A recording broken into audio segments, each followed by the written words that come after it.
You've traveled so far to carry out your duty.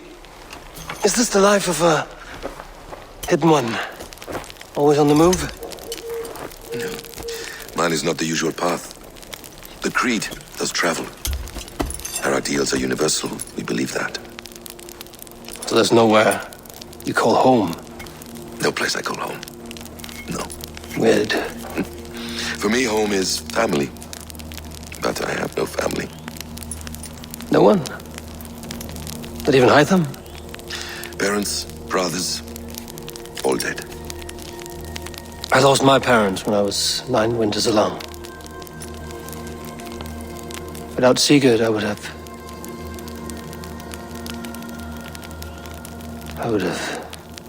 There is always one unbreakable bond. Yes. Children. They bewilder you. They can cause you so much worry. Fill you with joy. Even stop your heart. And if you're lucky, they replace you.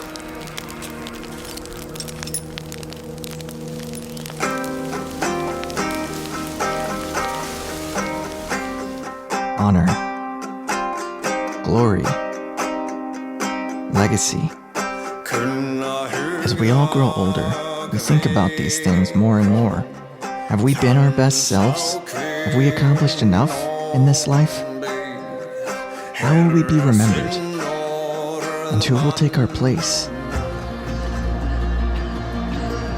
At its core, Assassin's Creed Valhalla is a tale about destiny, about the lengths people, and even their gods, would go to discover, uphold, or rewrite those destinies. Through bloodshed and brutality, oathcraft and camaraderie, betrayal and scorn, love and duty. We peer into the motivations and methods of friend and foe alike in what is, in my opinion, the best Assassin's Creed game ever made. This is not a title I throw around lightly. I've played this series from its very inception back in 2007, when we were introduced to this lush web of conspiracies surrounding humanity, its origins, and the timeless battle between chaos and order. For those who are new to this franchise, the historical settings often betray the notion that you're in for anything more than just that, a gorgeous historical sandbox. And believe me, it is gorgeous. But I'm getting ahead of myself. Just know that in this mythos, all of our gods were real, tangible beings, blessed and cursed with the same emotions and motivations as us, their creation. Being highly technologically advanced, humanity believed them deities, capable of impossible feats. When a great catastrophe struck the planet and killed off the gods, humanity stepped in, blind to the true nature of wonders left behind. Not since Assassin's Creed 2 in 2009 has this idea been explored with the poise and confidence found in Valhalla.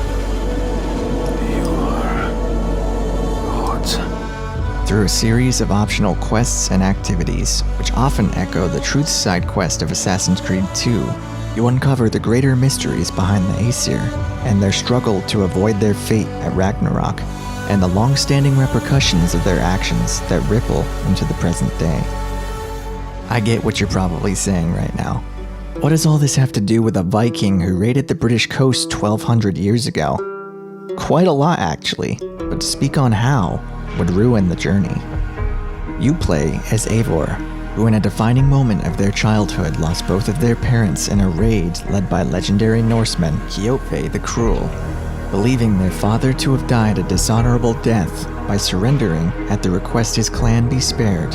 It became Eivor's sole purpose in life to reclaim and embody that honor they thought lost to the mists of Muspelheim.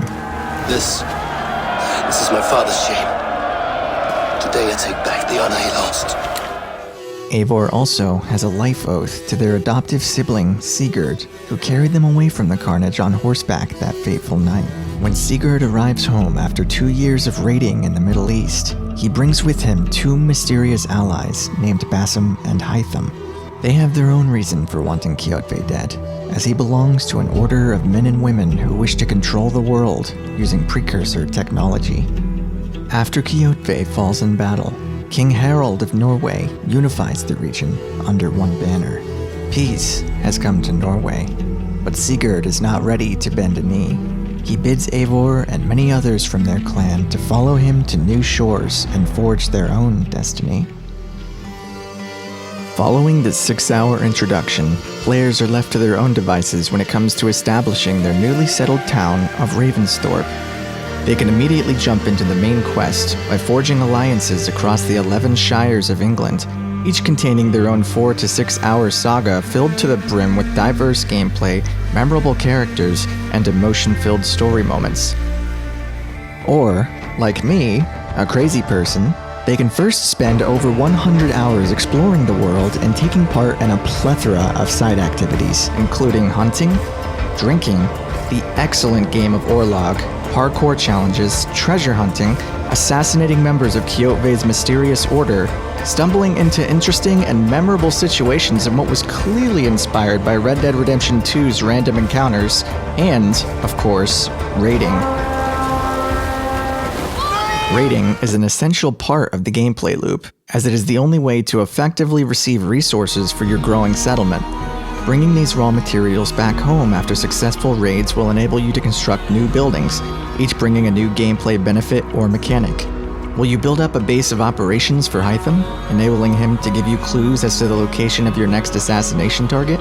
Will you build a home for Svens, the clan tattooist, opening up a new layer of character customization?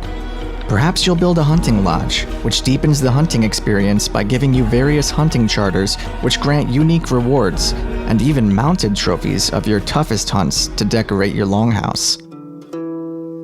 My favorite building of note comes in the form of Valka's hut, which opens up nearly a dozen hours of new content, and sees Eivor turning to the clan seer for answers regarding the visions that have been plaguing them in the weeks since Kjotve's death.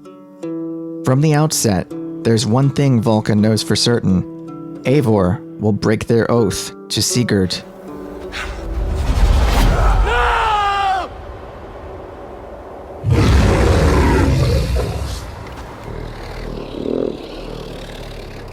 It's this ill omen that nips at Eivor's heels throughout the campaign, and it is continually enthralling to see how Eivor, and by extension the player, balances their own morality against Sigurd's increasingly cryptic demands. We made a promise, brother. Not to mention the stilted wisdom of their god, Odin, who routinely appears before Eivor at key decision points. This dynamic of the story, Eivor's personal philosophical war between tradition, trust, and honor, contains some of the strongest writing and performance work I've seen in any visual medium, and had me thinking about these themes long after the credits rolled.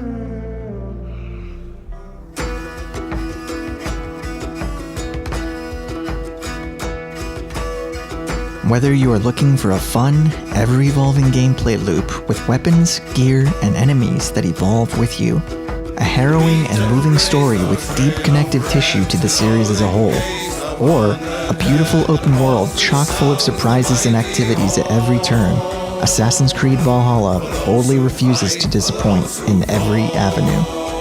It's for these many reasons that I crown it the best Assassin's Creed game ever made. For we who fight, for we who fall.